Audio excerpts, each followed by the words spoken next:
കരുതി ഇടതുപക്ഷത്തിന് വോട്ട് ചെയ്യും. എന്തുകൊണ്ട്?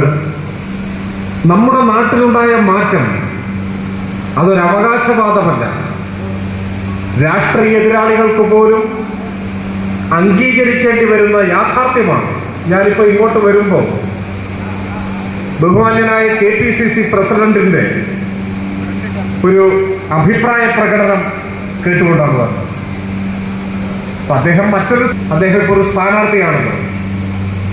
അപ്പൊ പതിവിൽ കൂടുതൽ അദ്ദേഹം ഓടി നടക്കുകയാണ് ഇപ്പോൾ. അതാണ് അവിടുത്തെ ഒരു സ്ഥിതി. അപ്പൊ ആരോ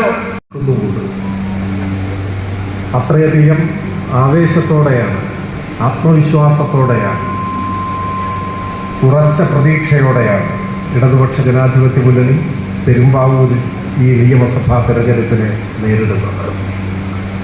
ഇത് കേരളത്തിൽ അങ്ങോളമുള്ള ഈ തെരഞ്ഞെടുപ്പിലെ ഒരു പ്രവണതയുടെ സൂചനയാണ്. രാഷ്ട്രീയ പരിഗണനകൾക്ക് അതീതമായി കേരളം രാഷ്ട്രീയമായ നിലപാടുകൾ മിക്കവാറും എല്ലാവർക്കും ഉണ്ടാകും എന്ന് നമുക്കറിയാം.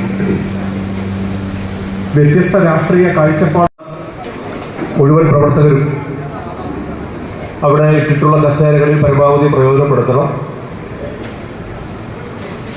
ഈ കൺവെൻഷന്റെ അധ്യക്ഷനായി CPM-ന്റെ പെരുമ്പാവൂർ ഏരിയ കമ്മിറ്റിയുടെ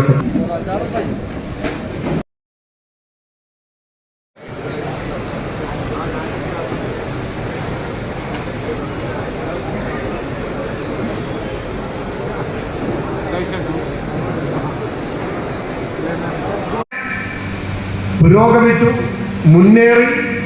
ഏത് രംഗങ്ങളിൽ ഇന്ത്യക്ക് മാത്രമല്ല ലോകത്തിന്റെ തന്നെ മുൻപിൽ ഒരു വിസ്മയമായി മാറി. ലോകത്തിന്റെ ശ്രദ്ധാകേന്ദ്രമായി കേരളം മാറി.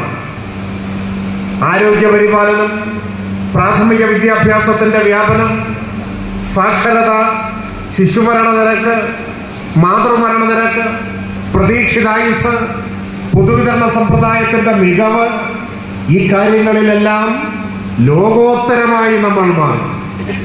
ഈ വിധം വളർച്ചയാർജിച്ചു. അതാണ് ലോകത്തിന്റെ വിസ്മയം.